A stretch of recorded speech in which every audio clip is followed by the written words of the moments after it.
ఒక పడిపోయిన వాడిని లేవనెత్తి సంతోషాన్ని, ఆనందాన్ని ఇచ్చినందుకు మీరు ఇక్కడ ఇలాంటి స్వస్థతలు, అద్భుతాలు చేయకూడదు అంటున్నారు. హల్లెలూయా. గమనించండి, ఎంత విడ్డూరమా.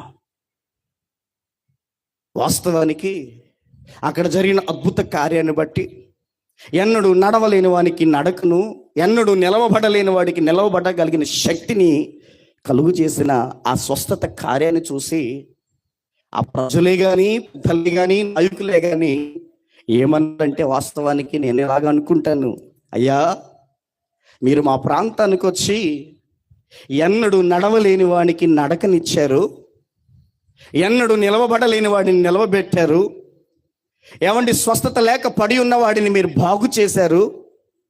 మీరు ఇలాంటి అద్భుతమైన సూచక్రియ మా ప్రాంతంలో జరిగించి ఒక వ్యక్తిని బాగు చేసి ఒక వ్యక్తికి సంతోషాన్ని, ఆనందాన్ని కలిగించారు. మీరు మా ప్రాంతంలో కొంతకాలం ఉండి ఇంకా అనేకులు ఎన్నో సమస్యల చేత, బాధల చేత, అనారోగ్యాల చేత బాధపడుతున్న వారు ఉన్నారు. వారికి కూడా ఇలాంటి స్వస్థత కార్యాలు, విడుదల కార్యాలు జరిగించండి, బ్రతిమాలాలి. హల్లెలూయా. అవునంటారా?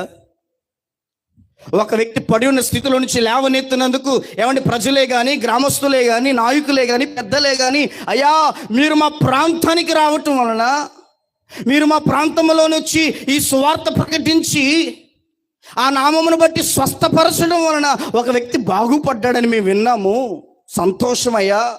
మీరు ఎక్కడి నుంచి వచ్చారో మాకు తెలియదు, కానీ మా ప్రాంతంలోనికి వచ్చి ఇలాంటి స్వస్థత కార్యం జరిగించి ఒక వ్యక్తి జీవితాన్ని బాగు చేశారు.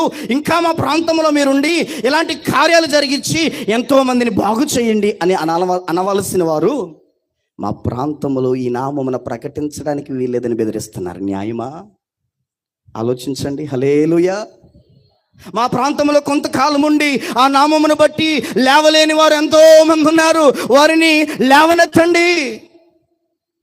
మా ప్రాంతంలో అనేక రోగముల చేత పీడింపబడుతున్న వారు ఉన్నారు. వారిని బాగు చేయండి.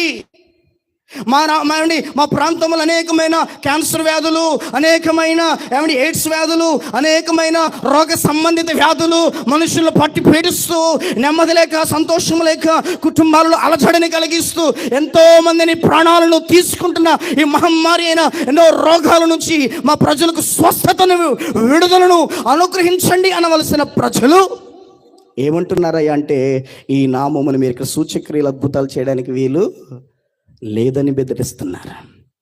ఆలోచించి ఈరోజు క్రైస్తవ సంగమా, ప్రజలారా, ఈ నామం నజరేయుడైన యేసు నామం